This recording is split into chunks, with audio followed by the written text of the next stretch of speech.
Not a lot better. I'm going to have to speak loudly, I think. I'm Kris Mayes. I'm your Attorney General, and it is so good to be back here in this beautiful community. And it's my honor to be here to make this announcement and to lay it out for you. I'm going to try to read some of these comments if I can. In February of 2024, see many familiar faces. Many of you are here with me. In February of 2024, I stood here in this room filled with members of this community and heard countless stories of wells that had gone dry, roads and even houses that were damaged by land subsidence, and fears that without intervention, things would get worse and worse. Longtime residents, okay, thank you. Longtime residents told me that they were afraid that without intervention, they wouldn't be able to stay in the communities that they loved if groundwater supplies continued to be depleted. Retirees who had spent their life savings to buy property to live in this quiet and beautiful part of our state worried that their investments were at risk and did not know what they would do if they no longer could access water supplies. I remember one resident, her name was Tracy Page, summed up the feeling of many in this room when she said, quote, "All we want is to live a quiet life and have water." In the 2 legislative sessions that have come and gone since that town hall, we have yet to see action by the legislature to address these concerns. But my office has been busy trying to address the problem with the tools that I have available. Last year, as many of you know, I sued Fondamonte in La Paz County for their actions that we allege have created a public nuisance for communities like Wyndon and Vicksburg in western Arizona. We sued under a nuisance law. And for the past year and a half, we have been investigating the actions of Riverview Dairy here in Cochise County. But unlike Fondamonte, Riverview and its owners have engaged with us over the past year to attempt to come to a compromise that will help the residents here near the dairy and surrounding areas.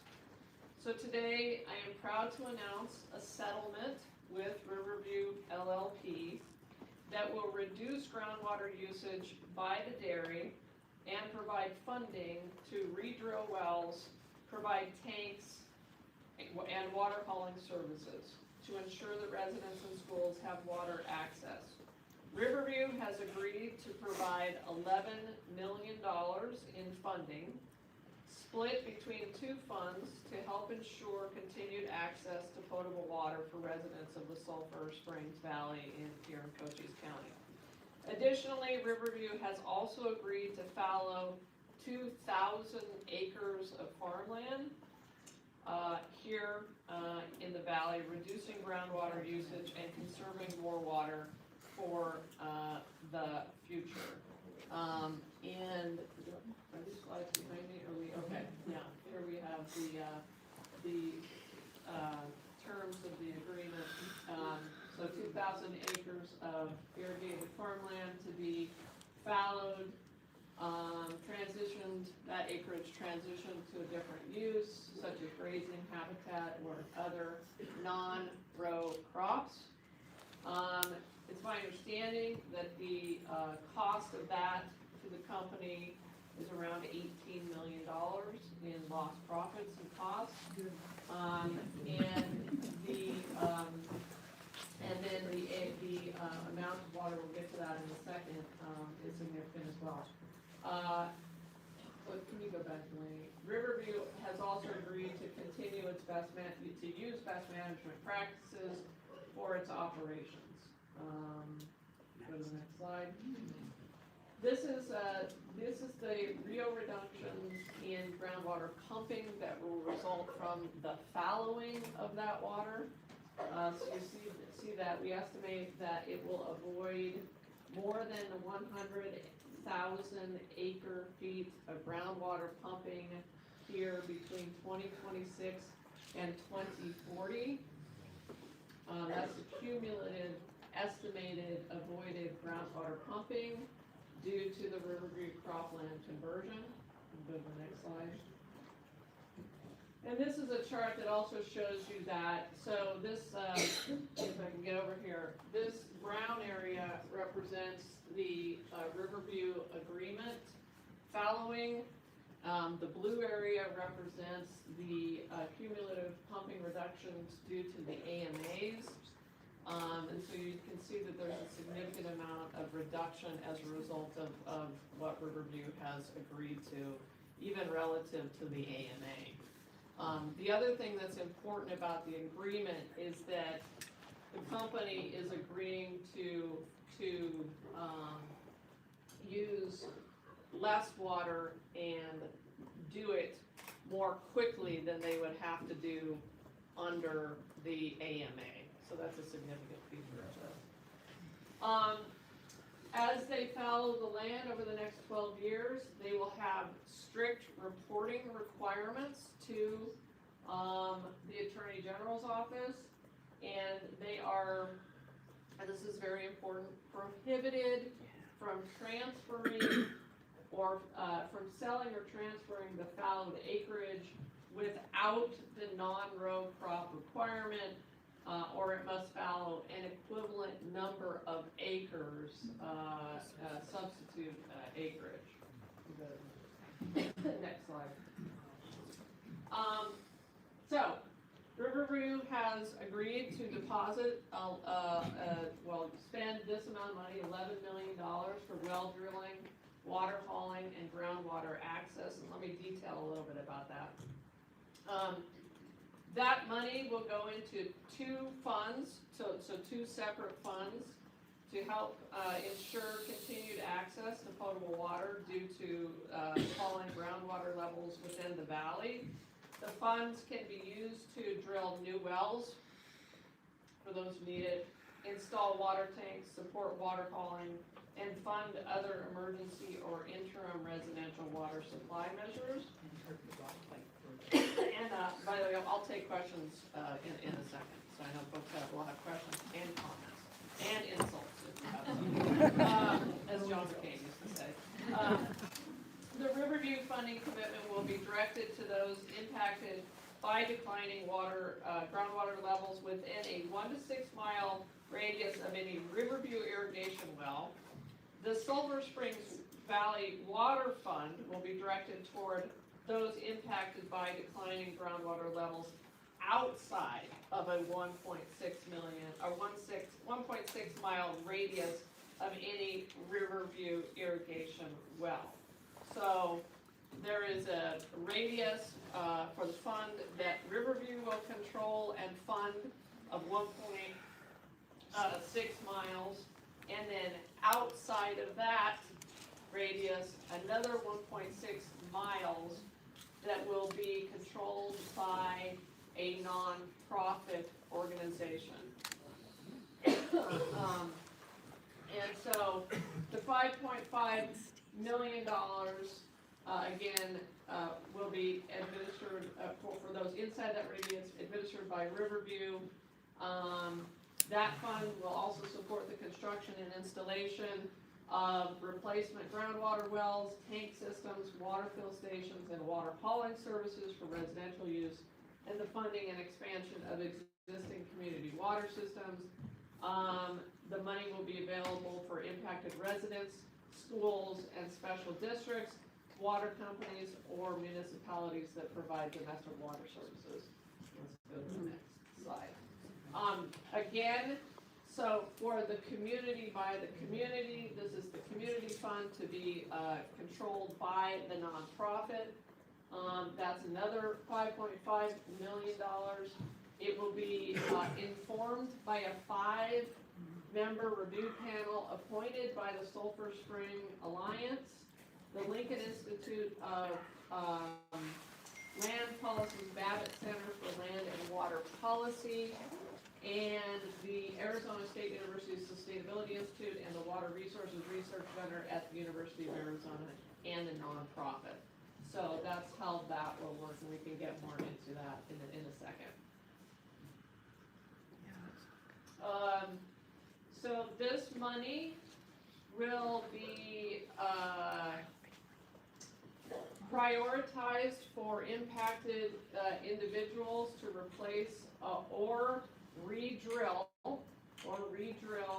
groundwater wells and provide access to tank systems, water fill stations, and water hauling. The administering nonprofit will open applications for assistance from this fund on April 8th of this year, so coming up soon.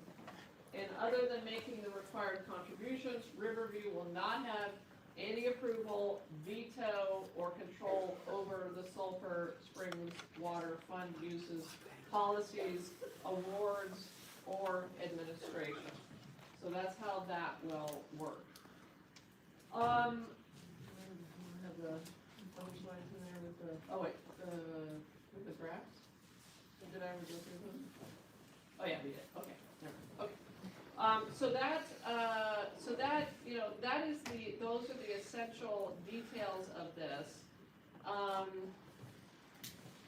And let me close by saying this, and then I want to take your questions and as I said, comments and thoughts. I've said this before, the town hall that I had with you now several years ago was probably the most impactful town hall I have ever had. And I've done hundreds of town halls. Second most impactful was the ADI town hall I just did in Benson, but this one I think tops that one. And one of the things that we came away from that with was that we have to do something. Do I think this is the perfect deal and the perfect agreement? No. No, it's not everything that I was looking for by a long shot. I will tell you that. And it's also not the end of the story of our involvement in this valley. There is much more to be done. But I do think that this is the first of its kind agreement, not just in this state, but anywhere in the country, where a major ag user has agreed to fund a fund like this and has agreed to fallow this much acreage. So it's a start for me, and I suspect it's just a start for you, and I suspect you have a lot of questions. But, you know, as a daughter of rural Arizona, as you guys know, I was born and raised in Prescott. I don't think there's anything more important than standing up for rural Arizona, and I will promise you I will continue to do that.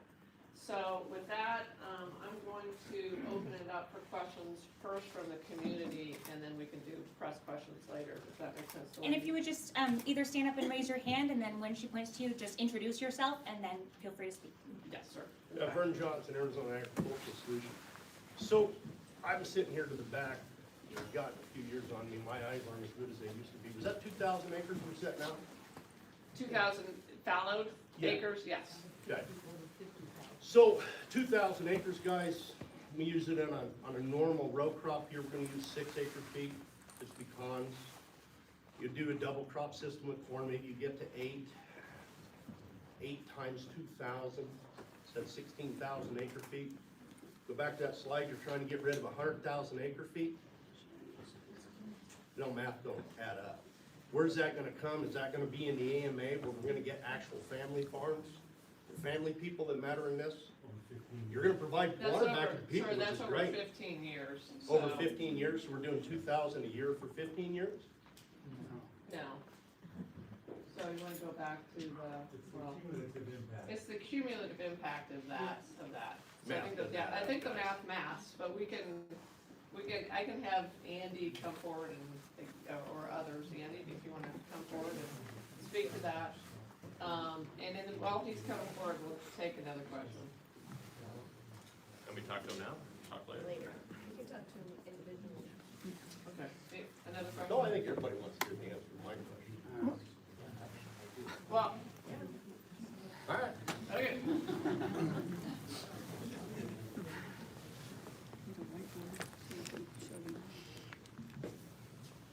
So, over 15 years, you fallow 2,000 acres over that period. It's gonna be a phased fallowing. But over the course of that 15 years, you're gonna, I think at the peak, our internal estimate was that would be about 11,000 acre feet avoided. So when you add all that up over 15 years, that's more than 100,000 acre feet. It's an interesting way of looking at it. I mean, that's the way our hydrologist looks at it. So the other thing that we did is that for the first time in the history of the Attorney General's office, we hired a hydrologist to study the impact of Riverview on this basin, on the basins, and to give us an estimate of, you know, what we needed to do and what would be impactful. Now, do I agree with you that more should be done? And I will be looking to major ag users to voluntarily come forward and join with Riverview in both fallowing and contributing to this fund. Okay? As I said, this is the first step. And, you know, what this will do, and if we could go back to the chart, this one, what this it does, again, this is the Riverview deal, okay? Compared to the AMA. And you see the Riverview deal starts a full, I think, 5 years before the AMA restrictions start. So, yeah, I mean, I agree with you that more needs to be done, right? But But the Riverview, biggest player in the valley is going to have just a drop in the bucket. That's all it is. I guess I would The quibble rest with of that. the rest of the family farms that exist are gonna be the ones that are gonna be, the minority acreage is going to be expected to do more. And that's what we'll likely see coming forward, and that's something. We'll talk afterwards. I guess I would disagree with that characterization, but I understand your concern. There are other non-small family farms that I think can contribute to the fund and the fallowing. Non-small family farms, but I think we all know who those folks are. Yes? My name's Judy Bernard, and I've been involved in trying to save water in this valley since 2009. And I think you probably remember I spoke before Yes. about all the things that happened at Kansas Settlement, Maple area, and Sonoma, and everywhere. I have to commend you on what work you have done. It has taken all these years. And I see you as a progressive person that is going after the good old boys that have done nothing for us out here, nothing. You've done wonders. I appreciate that. And I will tell you, my staff will tell you, I am really hard on myself and on our staff. And this was a hard fought negotiation. This took a year. Some of you, my staff will tell you that on a weekly basis, I would say, where are we on Riverview? Like literally, I wake up thinking about this community. I wake up thinking about you ever since that town hall. And so we did obviously an investigation for about a year after the town hall. Again, I wish it had come faster. I wish we could have done this faster. I think we do now have a template going forward for other, not just this area, but also for other parts of the state to use, to go to companies and to say, can you match or beat this? Will you match or beat this? Because, you know, I don't wanna have to sue you, but I will if I have to. Good. I did to the Saudis. And so, you know, it's a template, we can improve upon it, it's not perfect. It is something that, and again, it took a year of hard-fought negotiations with Riverview, to get this. And so, I'm sure there will be people in the agricultural community who will be angry about this, who will say that this company shouldn't have done this. I promise you, that will happen. They will take heat for this, and I will take heat for this. But you know, it is a step forward, as you said, I think in the right direction, and we're not gonna give up on this community. There is so much more that needs to be done, not just here, but also in other parts of the state that are dealing with similar type situations. You know, and again, we all should be asking the legislature, right? What are they going to do? What are they going to do for this and other communities that are facing these kinds of groundwater crises? You know, for now though, again, as I told you, I would use the tools that I have available to me. Any questions? Over here, yes. My name is Michael Gregory, I'm from Down Valley, Doubleville here. Again, thank you. Real quick question, easy question, I hope. I'm assuming that the 2,000 fallowed acres are contiguous acres? For my staff, I believe they are, but that might also. We'll double check on that again and answer for you before the, I'm sorry, I don't know the answer to that. We'll find out for you. We'll find out for you. Hopefully. Hopefully is your answer, okay, yeah, come over here. Yeah, my name is Peter Karras. Has there ever been any discussion about using some of the fallow land to recharge the aquifer? You know, they have the capability of drilling down and making it like a pond, so when it rains, it goes down, to replace some of the water that greedily sucked up over all these years. You know, it's a great question. That might be a question for the company, and I know they have representatives here. It's a great question, and I think recharge is something that we're gonna need to see in a lot of areas like this one. You know, it's certainly something, there's nothing to stop the company from doing that.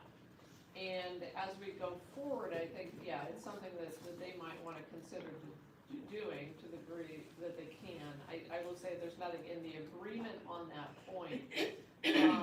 But one, again, going back to why the fallowing is important, again, it's not the be-all and end-all. It's not gonna solve our problem here.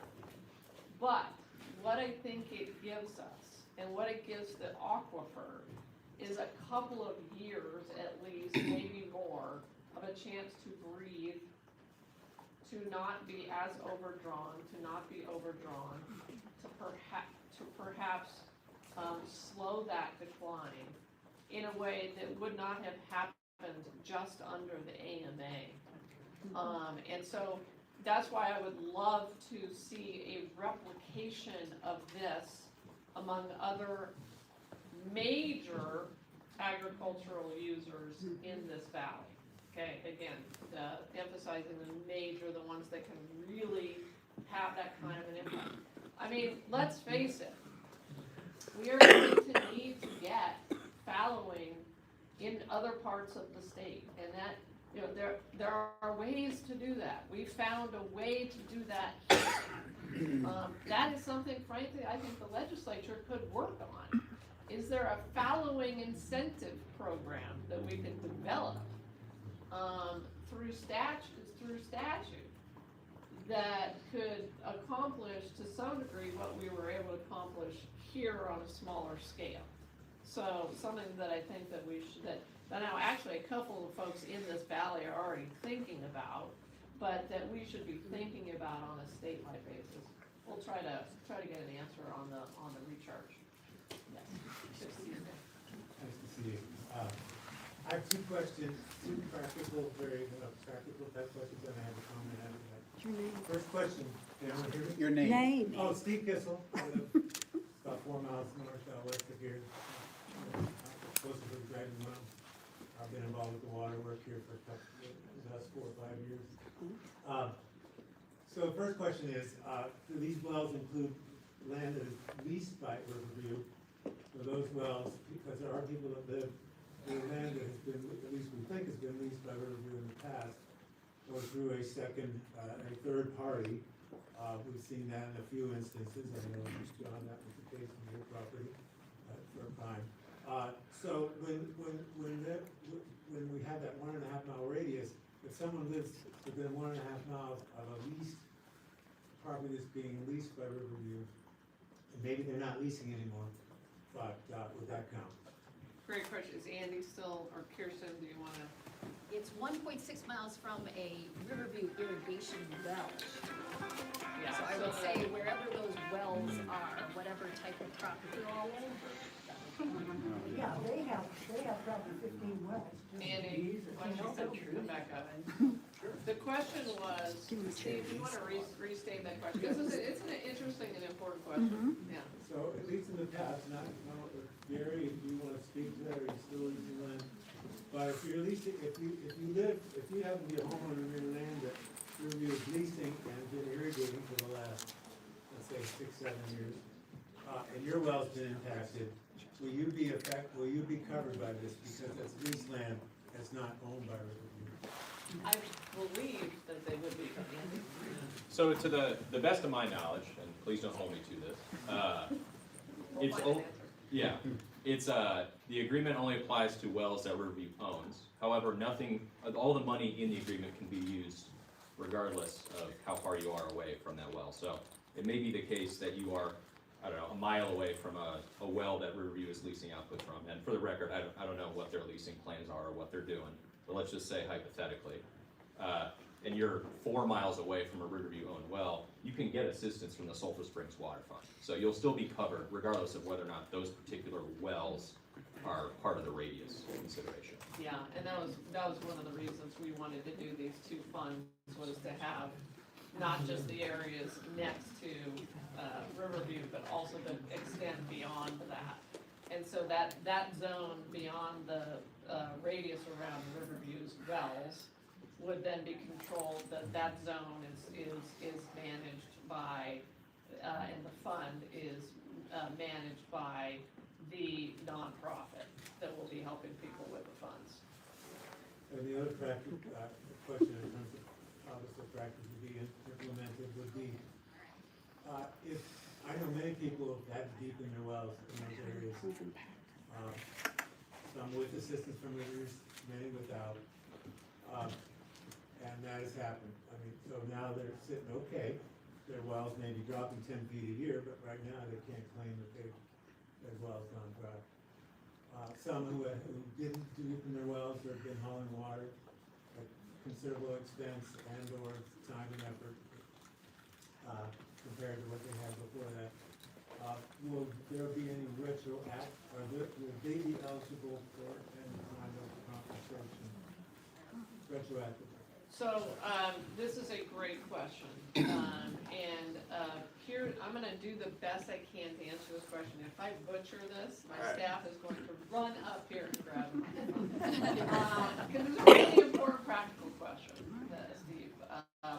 And I was actually talking about it on the plane on the way down here. So, the answer is, generally speaking, the money, is designed to be prospective. That being said, there are provisions, especially in the fund to be managed by the nonprofit, that allow for hardship situations, or, what's the phrasing that we used? Extreme hardship. Extreme hardship, or in the name of justice, or in the name of, Yeah, something like that. yeah, I'd have to look at the exact language. It gives the nonprofit some discretion, thank you, Tom. Some discretion about just those kinds of situations, because you can imagine, somebody just paid for their well, they just had it paid for to be deepened. There's a fairness issue of, Mayes just came down here and announced this, and we just got our wells drilled, Water hauling, I believe, is covered by this, so water hauling's definitely covered. And, one of the things that I asked our experts is this $11 million adequate to help a significant number of people? I know some people are shaking their heads no, some people are shaking their heads yes. My expert believes that it is adequate to help hundreds of families and homeowners in this valley. Now, so $11 million, right? You do the math, we did the math, $30,000 to $60,000 sometimes to redrill wells. Water hauling is a different matter, different costs, but, one of the questions that I asked, and I think one of the many reasons that I'm gonna stay engaged here is, okay, what happens when that money runs out? Okay, right? Now, I am hoping that we can staunch the decline of the water table so that we don't have to continue to redrill wells. But, refreshing that fund, now this agreement is over, I think, a 20-year period. It's over a 20-year period. Refreshing that fund in the future, if it is fully consumed by families who've had to redrill their wells, or I asked the question of my staff and the hydrologist, what if folks have to redrill their wells twice? And, I was, the answer back was, that's unlikely, but one never knows. I'm sure there are people who have had to redrill their wells twice. So this is, come to you in a sec. This is an important question, and one of the reasons that we want to, continue to repair the aquifer and staunch the decline, and staunch the overpumping, but also to make sure that we have that assistance fund fully funded over time. So, I don't know if that answers those questions, Steve, but, and then, yeah. Mike Wallace, Councilman, City of Wilcox. I was the mayor for 10 years, but I'd like to ask you a question. And the state's been very good to us. If you're a city, they're gonna help you. They have. But when you talk about people losing a well a second time, do you think any of this money, or could we sit down and talk sometime about, right now, we have a refill station that we spent hundreds of thousands of dollars to build for county residents. That's what we did. And that went down, is it still down, Mayor? It's down right now, or maybe it's Oh, off yeah, it's now. been down for a little bit, I think. Yeah, it's down, and, so we're not able to help people. We were furnishing 160 people, 160 a day to 200 a day with water. City of Wilcox. That's down because it's wore out. I mean, we keep gaining people every day. So would you be willing to, maybe not with this money, but sit down and talk to us about helping us build a bigger filler station, or, you know what I'm getting at? Yeah, I absolutely would love to talk to you about that, and yes, we will do everything we can to help and look at that, so. And I don't know if the Riverview Fund can be used for that. Not for Wilcox. Not for Wilcox, okay, but we'll talk, we'll talk about that, yes. My name is Victoria Scott. I live on Turkey Creek. I have several questions I'd like to present to you. Sure. Number one, I would like you to tell me, to the best of your knowledge, how many wells do Riverview have punched down now? And how many of them are super wells?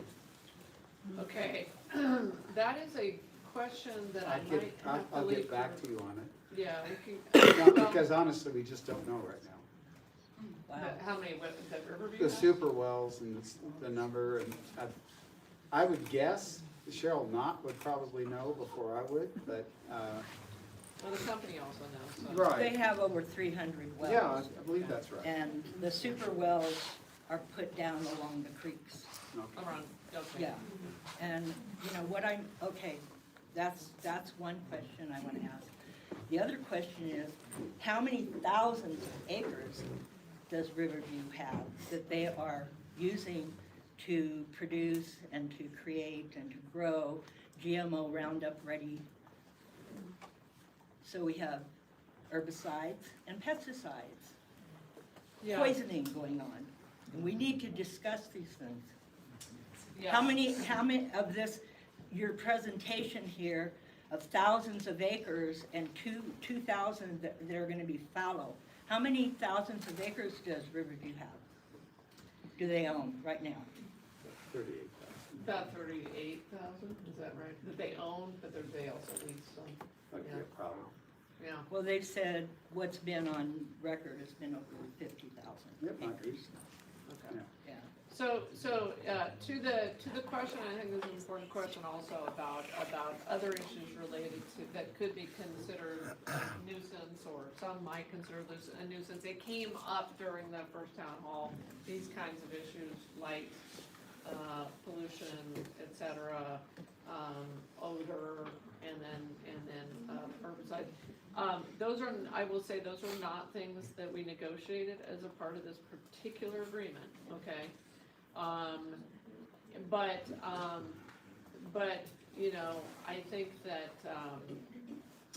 you know, that's all I can say about that. I understand the concern. Okay, I would and I like to say, Yeah, sure, go ahead. I've lived on Turkey Creek for over 20 years, and it ran most of the years until Riverview showed up and started putting in their deep water wells, 2,700 feet down, 3,000. And we live on Turkey Creek, and there were turtles and rattlesnakes and lizards, and this is what we have now. I have no turtles because there's no water. They have effectively stopped Turkey Creek from running. And that's needs to be a major focus. You're here saying they're gonna put down more wells and give people more water. What about the wildlife? You know, this is a travesty right here. I'm here to protect them. Thank you, and I appreciate that. It's horrible to live with this. So what I would say is, this fund is not designed to put down additional wells. It's designed to repair existing wells, or help re-drill existing wells, of homeowners who've seen their wells go dry, you know, as a result of the over-pumping in the valley. So there's nothing in this agreement here to reflect protection of the wildlife? I think it does. I mean, here's my argument. Look, again, this goes to me conceding to you that this is not the perfect agreement. It is not. And there probably are not too many attorneys general who would stand in front of you and tell you that this is not the perfect agreement. It's not. But at what point can we start putting the truth out about how many wells they are, how deep they are, Well, I think how you it's just did. destroying the wildlife? I think you just did. And that's Thank why you. and that's why these town halls are so important. I will continue to do them for as long as I'm the Attorney General of the state. What I would say is, I am hopeful that this start, will start to help what you're talking about. Now, do I know that it's gonna bring back Turkey Creek? No, I can't sit here and tell you that. But fallowing 2,000 acres saves more than 100,000 acre feet of water. And that is a start. That is something that wasn't gonna happen before I got this company to the negotiating table. I want everybody to be aware of the fact that there's not a drop of water coming down off the Chiricahua Mountains, and there would be. This is criminal, what has gone on in this valley. This is a sacred hoop of the Chiricahua Apache, and it should be honored as an Arizona heirloom. This is just as beautiful and just as important as the Grand Canyon and anything in Sedona or anything else. And that should be the focus. This is, please, dear God, we need to protect, this place is precious for its vitality and its health. It's already been degraded and damaged greatly. And I want to see it get turned around, period. I agree with you. Thank you. I agree with you. I don't know if I've told you guys this, but my father was an environmentalist. He passed away when he was 56 years old. He was an outdoorsman. He was the co-founder of the Sierra Club in Yavapai County. And as a child, I remember him coming here dozens of times to hike in the Chiricahua Mountains. And he would come back, he was a botanist by avocation, and he would come back with plants and show them to us. And when I was 8, I was like, I don't care. But it stuck in my head, you know. Well, I did care, but it was not what top of mind. Star Wars was top of mind. But my father loved this valley. He loved it. He adored the Chiricahua Mountains. He adored the wildlife here. And I remembered that. I have remembered that my whole life. I still have his plant presses. I brought those plant presses out and showed them to Riverview officials during my negotiations with them. I showed them the plants that my father brought down from the Chiricahua Mountains when I was negotiating with them. And I said to them, this is what we are fighting for. And I hear your frustration that you believe it's not enough, and I don't disagree with you. Half of the trees on my property are dead and dying. That's real. I look at it. My heart is broken. I love this place. And this has been going on for a long, long time. And I don't see anything in here to protect the environment and the wildlife and the water and the soil from being further poisoned. Okay. Keep working on it. Back here, yes. I'm gonna come right here. First of all, thank you so much for coming back down. My name is Lou Menuzza, and I'm with a group called People for the Fly and Water Resources. And my organization and Steve's, the Cochise Groundwater Stewards, were instrumental in getting you to come down 2 years ago to see us. So it's great to have you back. What I wanted to say was that last year, our organization, People for the Fly and Water Resources, received their 501c3 designation. So we are a real, not nonprofit, recognized by the IRS.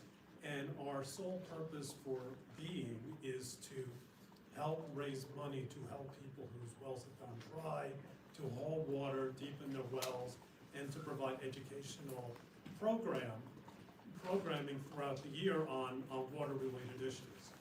And I noticed that you said that one of the funds, the Sulphur Springs Fund, would be run by a nonprofit, and I didn't know if that nonprofit has already been identified.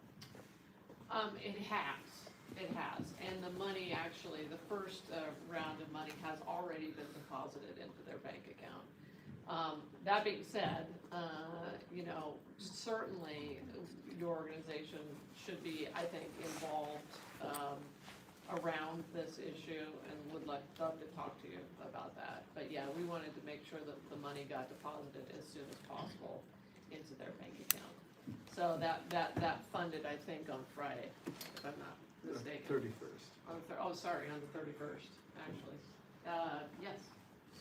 So, what I don't hear being addressed, and I think this is true, is the way that we're doing agriculture altogether is not the best. Riverview is simply a horror. No matter what, I really appreciate what you've done, believe me. And there has to be some immediate remediation, and this is the beginning. I see that.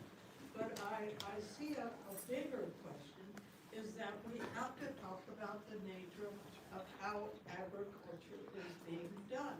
And that big corporate enterprises where profit, not the health of the community or the health of individuals, is being considered, that's something we need to, because that's just the beginning of a conversation. Yeah. But I really think that we need to begin to discuss what is a healthy way to do agriculture, where money profit is not the bottom line, but the health of the community and the health of individuals is the bottom line. Yeah, you're absolutely right, and you know,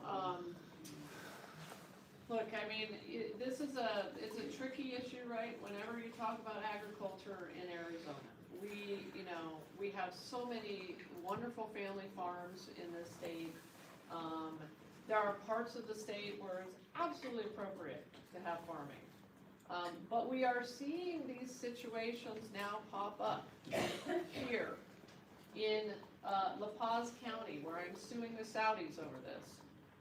In Mojave County, where I have been invited to come up and have a town hall like this, where there is extreme pumping on the other side, on the, I'm gonna get this wrong maybe, but the north side of the Wallapai Mountains.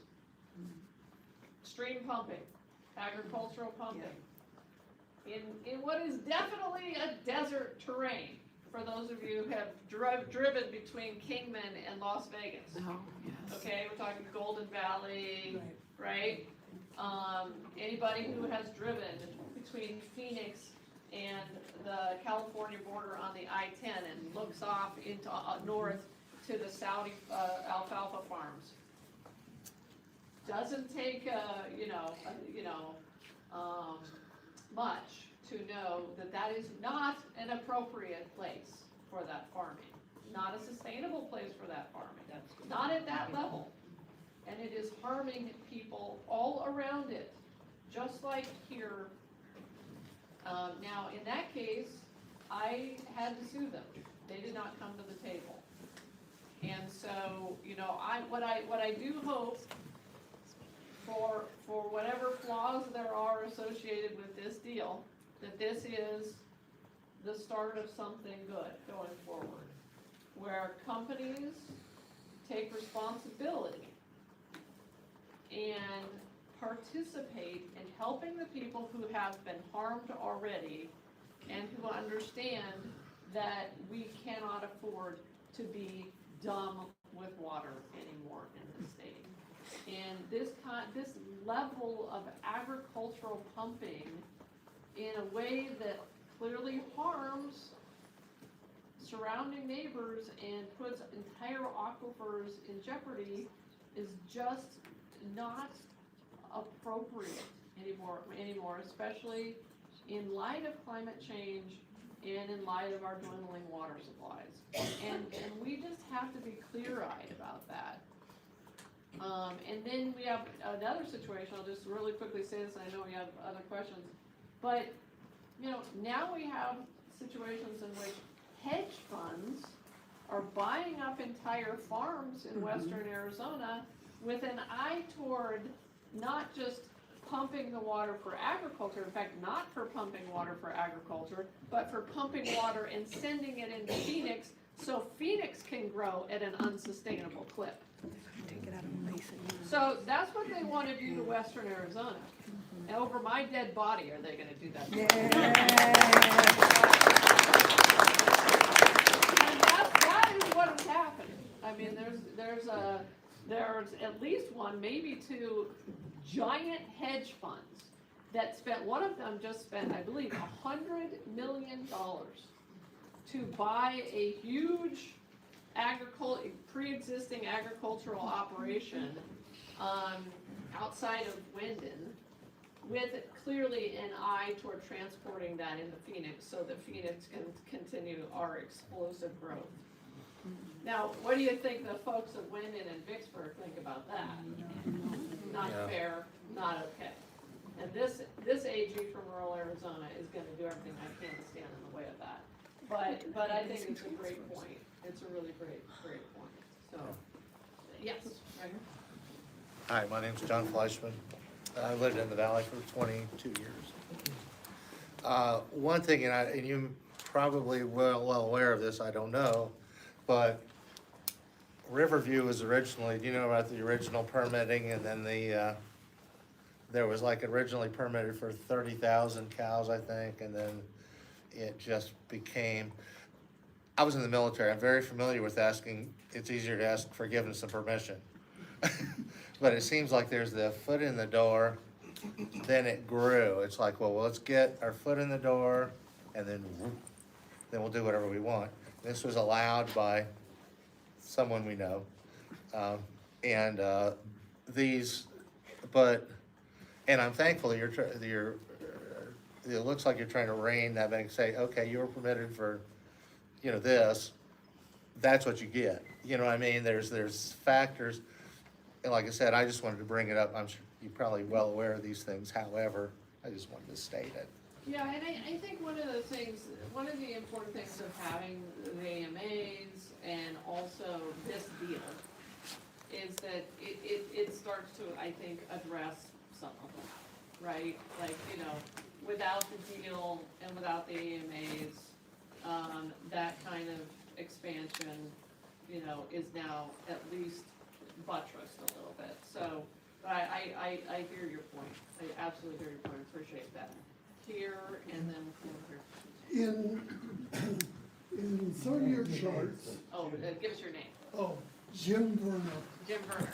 Yes. Okay. Hey, Jim. In some of your charts, you made a distinction between row crops and non-row crops. Well, within row crops, you have some varieties that are very heavy water users. Others are very efficient with water. Has there been any discussion about trying to limit some of the row crops like cotton that have tremendous water consumption? This will apply to all row. Yeah, it applies to all row crops. Pardon? This applies to all row crops, the fallowing. So there's no distinction, if it's a row crop, it's a row. It's a row crop, yeah. So it'll be up to the farmer, Well, if he's gotta restrict water, of deciding if he needs to go to another crop. yeah, they can't go to row crops on that fallowed land. Primarily, I think they're doing, corn and, alfalfa, what's the- Silage. Silage Yeah, that's to what feed the it is, cows. yeah. That's primarily, I think, what they would say. Yeah, I'm sorry, who's coming over here? Thank you. My name is Jerry Gonzalez. I'm from Double Adobe. And thank you for your presentation. It was very informative. But I'm going to share with you what my neighbors and I talk about all the time. That is the history of our farming community. Back in the mid-40s, we started farming. We carved out farms during the 50s, the 60s. We started working with irrigation systems. We became very efficient. In fact, in our farming community, you won't see any tailwater running on the roads. It's all sprinkler irrigation. We have people from other parts of the country and other countries come and look at our systems because they're so efficient. Normally, it would take about, traditionally it would take about 6 acre feet, from 4 acre feet to grow pecans. Now we can put our crop together with 2.8 acre feet because of the efforts of the small producers and their desire to survive and become more efficient. So we've been doing that. And we were able to reach a level in our aquifer where we were stable. And we became the non-expansion area. And during that time, everybody had water. We all managed it. We invested a lot in developing sophisticated irrigation systems and all that. We had no problems. And then we get these big producers that suck a lot of water that we were trying to save for all these years. And the aquifer started going down. We think it's really strange that you're penalizing all of the small farmers that are good stewards of the land and water and have been for 50 years. And now we're rewarding the big farms and giving them breaks and all that because they pay taxes that we can't. But they're not stewards of the land the way we have been. We have been here with our families for a long time. We work hard to maintain fertility. We had small businesses and all that. But nobody's gonna take care of that land like we are. And we're being squeezed out because we're not a mega farm, because we don't pay the tax level. These guys, 2,000 acres, that's a drop in the bucket. Yep. For a lot of the people I know, it's life and death, you know? We can't compete simply because we don't have endless amounts of money. It takes a lot of planning, a lot of sacrifice to drill a well and all that, and your labor cost and all that, that are here because the demand is here. For us, it doesn't exist. We are struggling to stay in business. We are a specialty crop area. We can produce all the vegetables, all the things you need to put good food in school cafeterias and everywhere else. But nobody's doing that. We're growing alfalfa, and we have cows that do nothing for us at all. So I would like to find a way to explain to my neighbors that have been there for their whole life, and now they have to force their kids to go somewhere else, maybe get a job with you guys. Yep. To stay in business. It's not fair. It's not fair that you're taking the best conservation people, the best stewards, that were able to maintain a healthy water table for a long time. We didn't have these problems before these guys showed up. And now, there's no end to it. They're gonna drain it, but it's gonna be a little slower. And slowly but surely, we will not exist. And what are we gonna have? Fallow land. And the ranchers are gonna have a hard time getting that to regain their quality cow country and all that kind of stuff. So it's not fair that we are there suffering and really working hard on budgets. I propose that we stop all the AMA activity until we can figure out how to get rid of these guys and send them back to where they come from.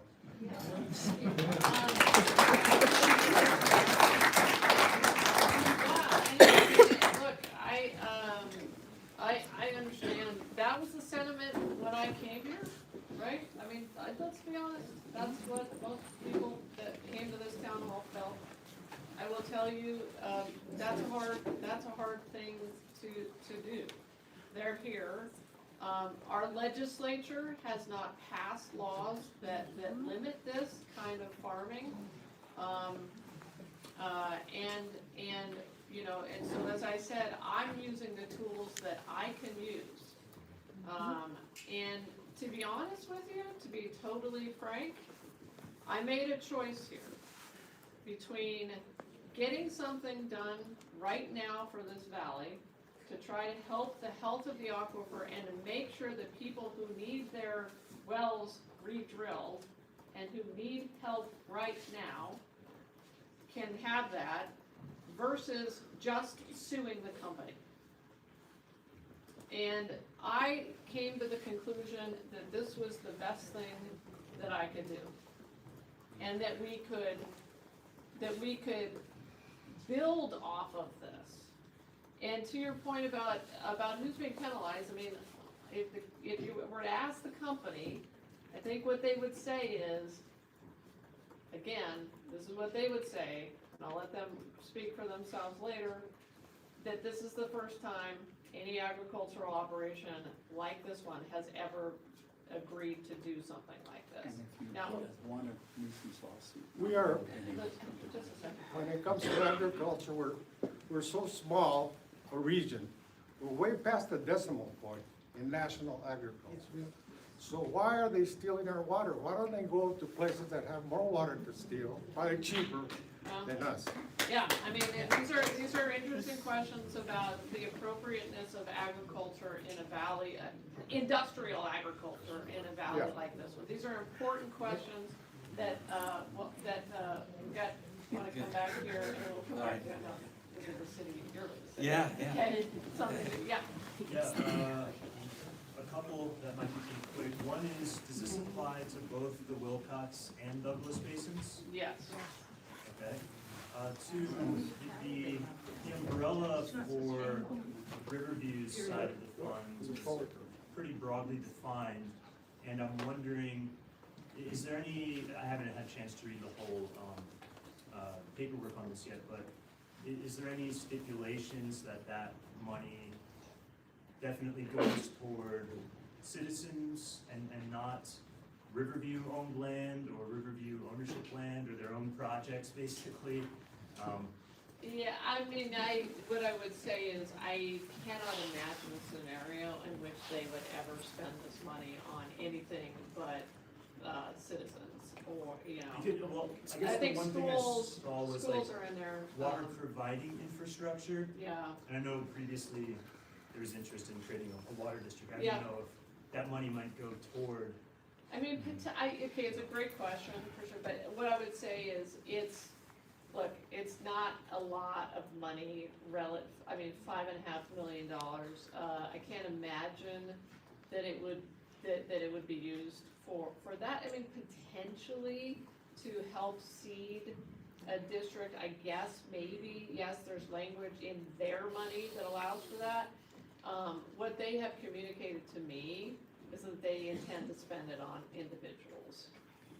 But there will be like accounting involved that. Oh, yeah, There's yeah, very there's strict very oversight. strict reporting requirements in the agreement. Can we Last Sorry, quick we have question. time for one more question from a member of the public, and then we'll give media their own time to ask questions.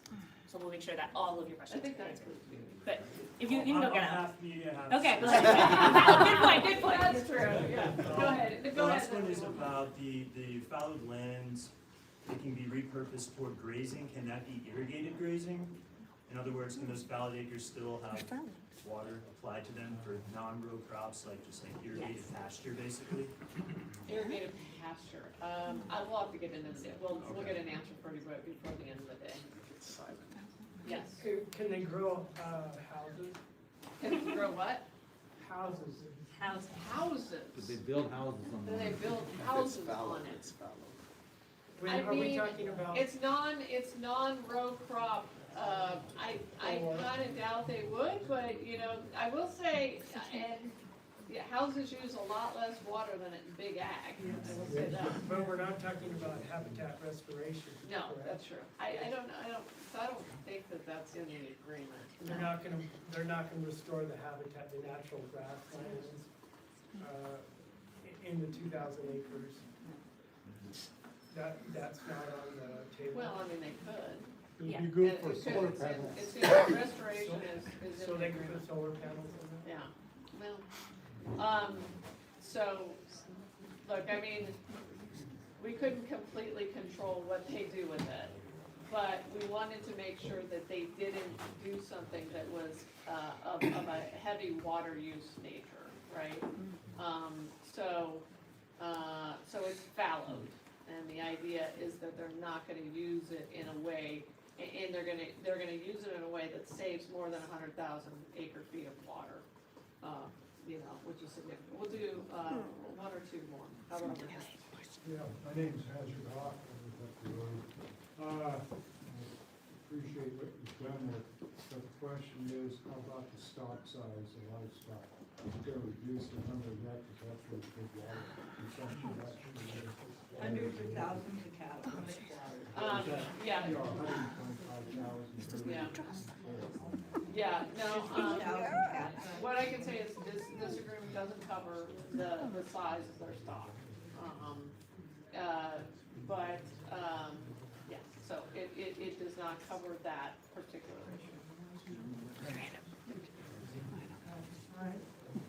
My name is Rochelle Towers, and it just seems like all of these solutions, and it's good, we're getting the remediation that they need, but it just involves more drilling, deeper drilling, and it just seems water, we're stealing this from grandchildren, or great-grandchildren, and generations to come, because we're just gonna go like this. And I'm just wondering, from your position where you sit as Attorney General, what would it take to really say you can't have agribusiness that has to drill that deep?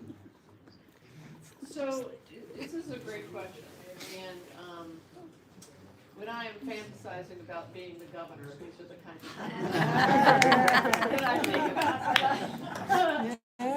Anyway, this is an important question, like, this is a great question, again, something that a legislature that really cared about rural Arizona, would take up, and so, you know, I think that, again, this goes to, you know, we need a statewide approach to these issues so that communities like this beautiful community are protected.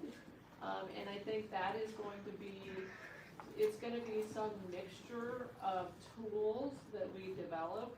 Obviously, AMAs are a start, but they are not a total solution, right? I mean, one of the, you know, take this area, take La Paz County, you know, even if an AMA is created, and even though AMAs were created here, it does not address the damage already done. It does not necessarily address, totally at least, damage from ongoing operations of pre-existing big ag. In La Paz, let's look at La Paz County and Fondamonte.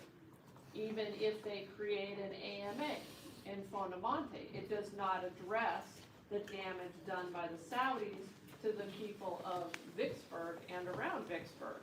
And that's why I am continuing my lawsuit, even though the Saudis think I should drop my lawsuit because, you know, an AMA is on the way. So, you know, there are multiple, but, you know, things like incentivizing fallowing is something is a thing that I think we are gonna have to move toward to really aggressively get at this.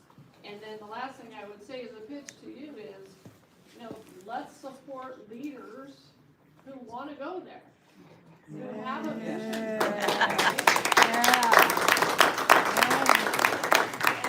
this community, I think this community and what has happened here is maybe the spark that leads to that happening on a statewide level. Maybe this community and La Paz County. So one last question, and then I am being told that we have to leave, so I apologize.